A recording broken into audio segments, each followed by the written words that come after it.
ታሪኩ ሲጀምር እንደዚህ ነው። ክሪስና አና ይባላሉ። በጀልባ ተዝናኑ እያለ ጀልባቸው ይጋጭና በዛ ይተዋወቃሉ። ሁለቱ ከተዋወቁ በኋላ አብረው አንድ ላይ ሳንዱች ይበሉና ፍቅራቸው በዛው ጠንክሮ ወደ ጋብቻ ያመራሉ። ወደ ጋብቻ ካመሩ በኋላ ሁለት ወንድና ሴት ልጆች ሜሪና ጃን የተባሉ ልጆች ይወልዱና ልጆቻቸውም ገና 13 14 ዓመት እንደሆናቸው በመኪና አደጋ ይሞቱባቸዋል። ከአራት ዓመት በኋላ Evening, the rain causes a car crash in a tunnel.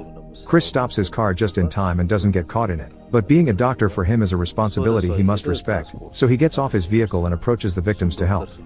Unfortunately, another oncoming car isn't as lucky and crashes as well, killing Chris in the process. In only a few seconds, Chris finds himself in a floaty form above the world while a mysterious voice asks him questions to see if he's aware of what's going on. He sees his body being taken to the hospital and dying there, then he moves to his house, where the dog barks at him because animals do see him. The mysterious voice takes form then, but it's still blurry, so Chris can't tell who it is. The voice tries to convince Chris that he's dead, but he continues floating around, watching Annie go through his wake and looking at the pictures of his kids. This makes him have a flashback of the time their old Dalmatian dog Katie was sick and they had to put her down, which made Marie very angry because she couldn't understand it was Mercy. He also remembers the time he and Ian went running into the forest under the rain for fun, and Chris took the chance to tell his son they would be transferring him to another school. Chris's ghost takes form at the church where they are holding his funeral and he tries to touch Annie, who can't see him but can feel a weird sensation around her face.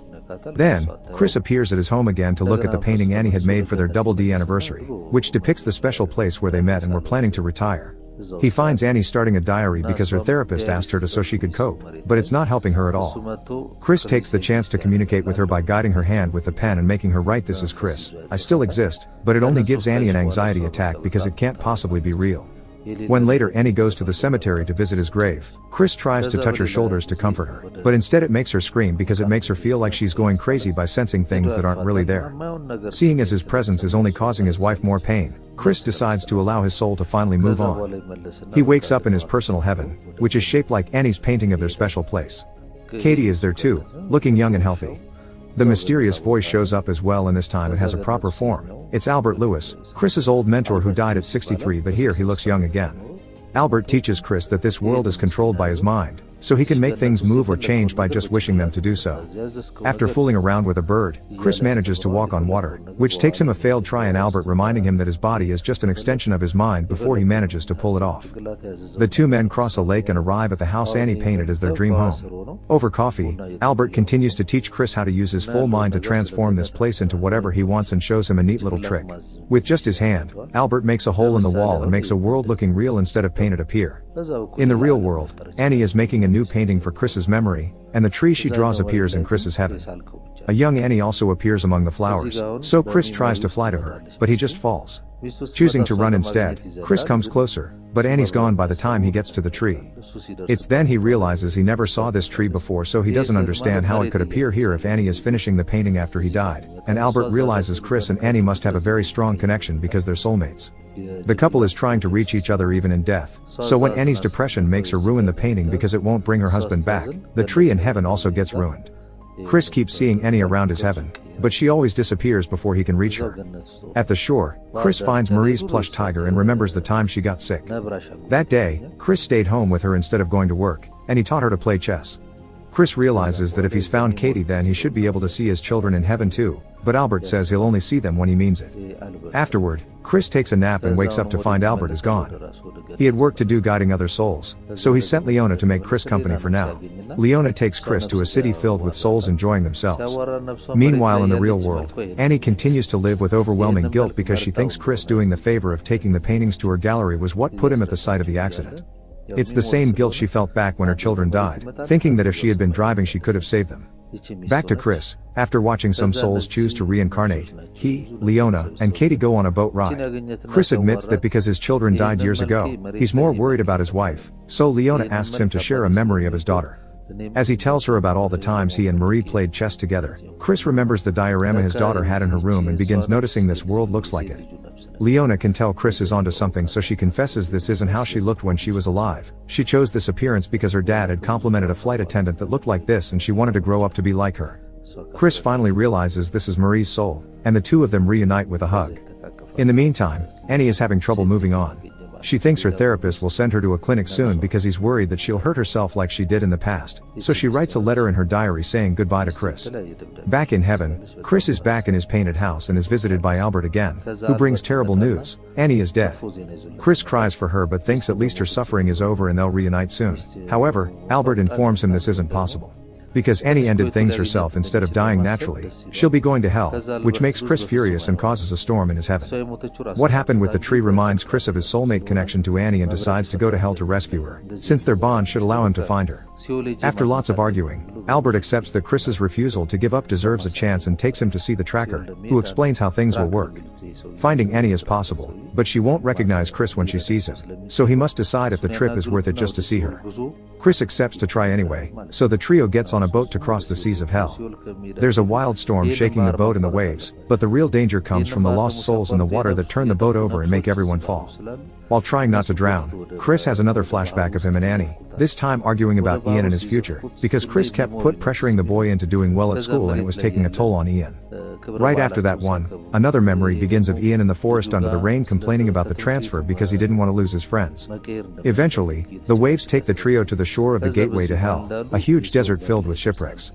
They begin walking through the area but they are having trouble sensing Annie because Chris keeps thinking of Ian. The boy had tried to explain that he wasn't like his father, so school was hard for him and he went to bed scared. Chris had told him he believed in him and if he had to go through hell, he would want nobody else other than his son by his side. During the kid's funeral, Chris gave a speech that imagined what a man Ian would have become if he'd had the chance to grow up: brave, respectful, loyal. And now in hell, Chris sees Albert about to fight a bunch of lost souls, so he stops him as he calls him Ian. Father and son properly reunite with a hug while Chris quotes himself, still thinking this is the only person he would want by his side while going through hell. The tracker interrupts their moment to point out that Ian is a distraction for Chris, who needs to think about Annie if he wants to find her. Chris refuses to leave his son behind but Ian admits he's taken the form of Albert because he's the only guy Chris has ever listened to, so he wants him to listen to him now. Chris has to go alone and never stop thinking about Annie. He should particularly concentrate on the way he brought her back after the kids died.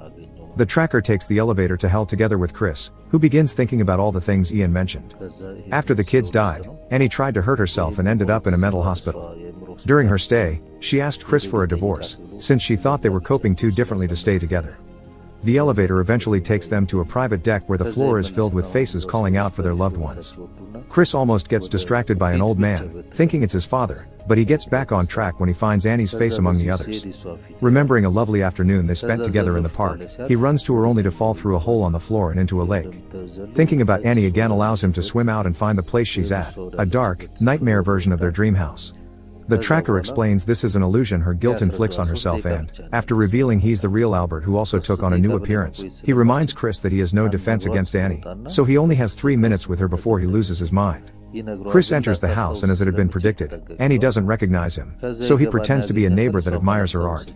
Annie is worried because her paintings are missing, so Chris tries to distract her by telling her about his dead wife and how they came up with the Double D anniversary.